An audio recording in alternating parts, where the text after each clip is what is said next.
Hello friends, स्वागत है आपका अपना चैनल ज्ञान फॉर विश्वास में। जो 27 तारीख का क्लास 9th का परीक्षा जो होने वाला है विज्ञान का, उसका हम देखने वाले आज जो इम्पोर्टेंट क्वेश्चन जो आप 10 में से 8 पढ़ लीजिएगा तो 8 ही लड़ेगा।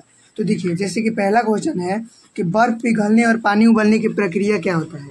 जो क्वेश्चन पहला है कि बर्फ पिघलने ये भी पूछ सकता है या पानी उबलने ये भी प्रक्रिया पूछ सकता है। तो कह रहा है बर्फ पिघलने और पानी उबलने की प्रक्रिया को समझाए। तो कहीं इसका आंसर होगा बर्फ पिघलने पर वह ठोस से द्रव में बदलती है, इसे बर्फ का पिघलने की प्रक्रिया कहा जाता है। और पानी उबलने पर वह द्रव से गैस में बदलती है, इसे पानी उबलने की प्रक्रिया कहा जाता है। अगला क्वेश्चन है गैस के कणों का गुण बताना है कि गैस का कौन सा कण के गुण होता है वही बताना है। तो देखिए, जिसमें पहला गुण होता है कि गैसों के कणों के बीच बहुत दूरी होती है, ये पहला पॉइंट हुआ।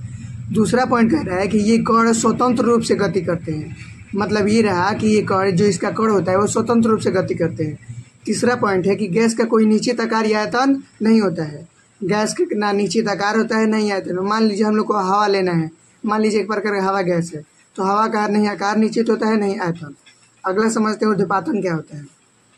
ऊर्ध्वपातन क्या होता है तो है जब कोई ठोस पदार्थ बिना द्रव में बदले सीधे गैस में बदल जाता है, उसे ऊर्ध्वपातन कहा जाता है।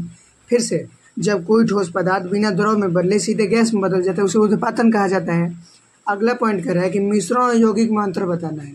मिश्रण और यौगिक में क्या क्या अंतर है वही बताना है। तो मिश्रण में 2 या 2 से अधिक पदार्थ बिना रासायनिक परिवर्तन के मिलते हैं, और वही यौगिक में तत्व रासायनिक रूप से मिलते हैं। मिश्रण का एग्जाम्पल होगा नमक और पानी, और यौगिक का एग्जाम्पल होगा H2O और CO2 होगा। अगला ये 4 क्वेश्चन और भी है। जैसे 5वां क्वेश्चन है कि रासायनिक सूत्र लिखने को दे देगा, कहेगा 3-4 दे देगा समीकरण का नाम और कहेगा इसका रासायनिक सूत्र लिखिए। जैसे पानी का सूत्र होता है H2O, अमोनिया का सूत्र होता है NH3, कार्बन डाइऑक्साइड का सूत्र होता है CO2। अगला सबसे इम्पोर्टेंट क्वेश्चन जो रदरफोर्ड का परमाणु मॉडल हमेशा पूछता है। तो रदरफोर्ड का परमाणु मॉडल पहला होता है परमाणु के केंद्र में नाभिक होते हैं, ये पहला पॉइंट है। दूसरा पॉइंट है इलेक्ट्रॉन नाभिक के चारों ओर घूमते हैं, इलेक्ट्रॉन नाभिक के चारों ओर घूमते हैं। तीसरा पॉइंट है इसका अधिकांश भाग खाली होता है। अगला क्वेश्चन 7 नंबर जो बायोलॉजी से है, कोशिका झिल्ली की भूमिका क्या होती है। जो कोशिका झिल्ली होता है उसका भूमिका क्या होती है। यह कोशिका को सुरक्षा देती है और अंदर बाहर पदार्थों को अवगमन को नियंत्रित करती है। अगला क्वेश्चन जो सबसे इम्पोर्टेंट है माइटोकॉन्ड्रिया। देखिए, थोड़ा सा इसे डीपली में समझते हैं। माइटोकॉन्ड्रिया को शक्ति ग्रह क्यों कहा जाता है। माइटोकॉन्ड्रिया को शक्ति ग्रह क्यों किया जाता है, क्यों कहा जाता है? क्योंकि यह कोशिका में ऊर्जा उत्पन्न करती है और ATP ऊर्जा का निर्माण करता है। ठीक है, इसका आंसर हो जाएगा।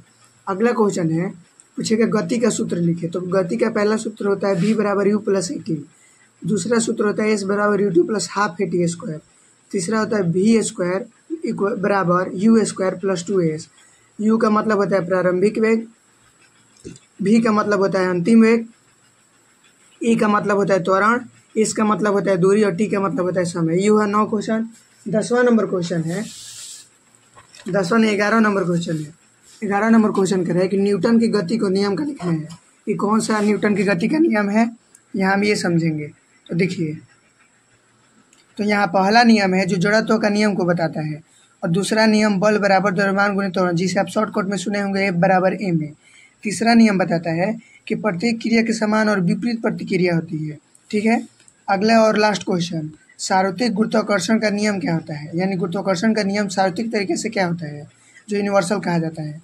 2 वस्तुओं के बीच आकर्षण बल होता है जो उनके द्रव्यमान के गुणनफल के समानुपाती होता है और उनके बीच की दूरी के क्रमानुपाती होता है, जिसे हम सूत्र द्वारा दर्शाते हैं V = Gm1 m2/r²। मेरे चैनल को सब्सक्राइब करें ज्ञान फॉर विश्वास। अगला ऐसा ही वीडियो चाहिए तो कमेंट करें।